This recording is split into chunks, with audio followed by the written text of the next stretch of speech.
guys, so I'm really excited to be doing today's video because today's video is going to be all about spray tanning.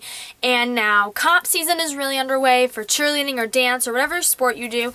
And I don't know if it's required by some teams to spray tan, but I know it's just a fun thing to do if you want a little bit of extra color, and if you're going for an event like prom. I'm definitely going to be spray tanning for prom.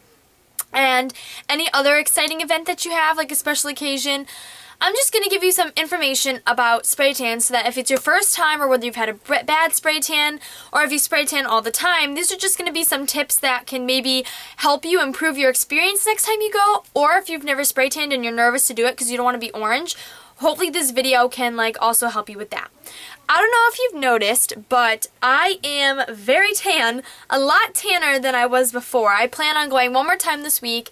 My hands, everything is very tan because I recently went and did the Versa Spa tan. I've done the Mystic tan before, wasn't a really big fan of it, but I am in love with the Versa Spa tan. This is definitely a lot less orange than the Mystic and the tan in a can. This tan actually isn't orange at all. It is very much just strictly tan.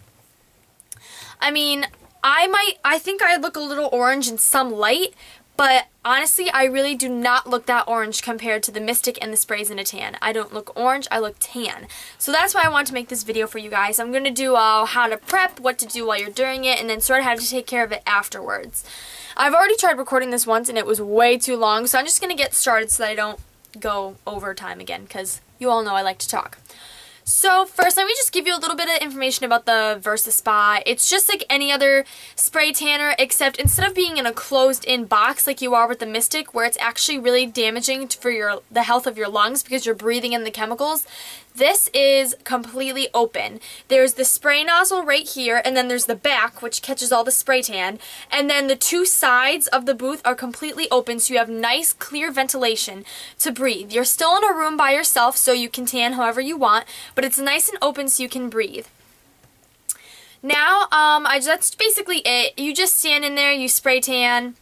It's just a spray tanning booth. So I'm going to give you some tips for before you go and get your spray tan.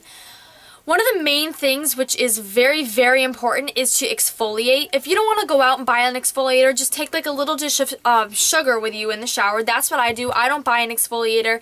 I have an exfoliator that I made for my face, but I don't like to use it on my whole body because it involves olive oil and that's kind of a hassle to wash off. But I just take a little dish of sugar. You probably could use salt. But I use sugar and I bring it in the shower with me and I just exfoliate my whole body. This is really, really, really, really, really, really important because what spray tan is it's sprayed on your body and then it seeps into the first layer of your skin. So if you have dead skin cells and dry skin, your tan is just going to flake off with your skin and then your perfectly good tan is going to be gone in a few days. So when you want to make it last as long as possible. So make sure you exfoliate so that the spray is being sprayed onto fresh new skin. Another thing you're going to want to do before you tan is shave your legs. Using shaving cream and shaving your legs takes the tan off of them a lot. So just make sure you shave before and exfoliate before you go. Those are the two very important things you want to do before you go get a spray tan. Also, if some of you guys love lotion to put on after you shave or when you get out of the shower, do not put lotion on any less than 24 hours before you're going to tan, because if you do, then the residue in the lotion acts as like a barrier to your skin, so the tan won't seep on into your skin. It'll be blocked by the lotion you have on, so then once again your tan will wash off and not last as long. So basically, a spray tan can be ranged about $25 for one session, unless you buy a package, then it could be cheaper. But Tommy's Tanning, which is where I go, just recently had a tan-free weekend, so I actually went twice this weekend, absolutely free. So that's what was really nice about it.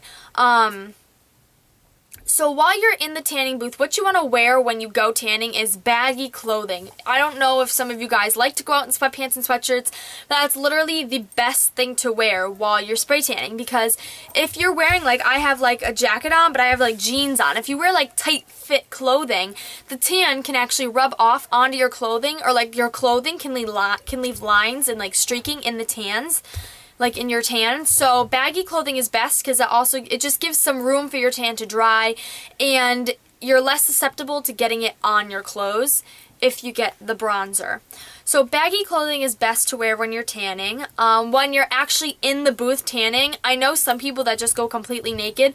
I don't really like to do that, so I go topless, but I do wear a Hollister bikini bottom because it doesn't really cover much anyways. But I just wear a Hollister bikini bottom with nothing on the top. That's what I can wear. If you're not comfortable doing that, you can wear just a bikini top. It would be a smart idea to wear like a strapless bikini though, because you don't, the whole purpose of spray, well, it's not the whole purpose, but with a spray tan, you don't want tan lines. If you can avoid tan lines, you should avoid tan lines. So I just go topless with a bottom, but if you're not comfortable with that, you can just wear a bikini, or you can go completely nude. You're in the room by yourself, so it's really up to you and what you're comfortable with. When you go on, they give you a barrier cream to put on your hands, and my lady told me to put it on only on my hands, but I've also heard to put it on your hands, your feet, your elbows, and your kneecaps. I have not put it on my kneecaps, my elbows, or my feet and ankles, and I've been completely fine. I just put it on my hands. Make sure you put a really generous amount on your hands, because this did happen to me. You can get tan, and then the insides of your fingers are white. And, I mean, that might happen anyways, but just make sure you apply this really generously to your hands, because your hands are very, very, very susceptible to being orange, along with your elbows, knees, and ankles. But I don't think it concentrates enough on those areas for them to be orange, which is why I only put the barrier cream on my hands. Also, they give you a hairnet, so you want to put your hair up. You don't have to put it up, but just get your hair up in the hairnet, and then expose your ears and an inch of your hairline all the way around. You're not going to get tanner in your hair, and if you do, it's only a very little, but it's a lot better than having a line right around and your ears white because you put the cap over them. So just make sure you expose about an inch of your hairline and your ears so that it blends in and it just looks as natural as possible. Now they're going to ask you what level you want to choose. There are 3 different levels and there's 2 different kinds. So you can either get the bronzer, which is an instant tan. It sprays on brown and it's just an instant bronzer. You can get it in levels 1, 2, and 3. 1 being the lightest or natural, 2 being a little darker, and then 3 being the darkest. So it's really up to you, like, what you want to choose for the bronzer. But then you can also get a clear spray, and what it does is it sprays on clear. You choose a shade, 1 natural, 2 is dark, and then 3 is the darkest. You can choose the clear, so it'll spray on clear, and then over 4 to 6 hours, it'll develop into a tan. That's what I did, and I think that's the best choice to go, because then you don't have to worry about, like, the tan getting on your clothes, on your sheets if you're going to bed, streaking, because there's no brown that you have to wait for it to dry, because it sprays on clear, and then as it dries, the tan starts to develop on your skin. So I think that is the best route to go, because it prevents streaking, smearing, and getting all over your clothes. So those are the 3 options you have.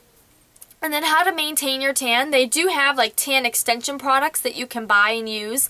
But what I would mainly do is just moisturize and put lotion on every day. The more moisturized and soft your skin is, the longer your tan will last, because you'll have less dead skin cells. A tan usually lasts about 5 to 7 days, but it also depends on how often you shower.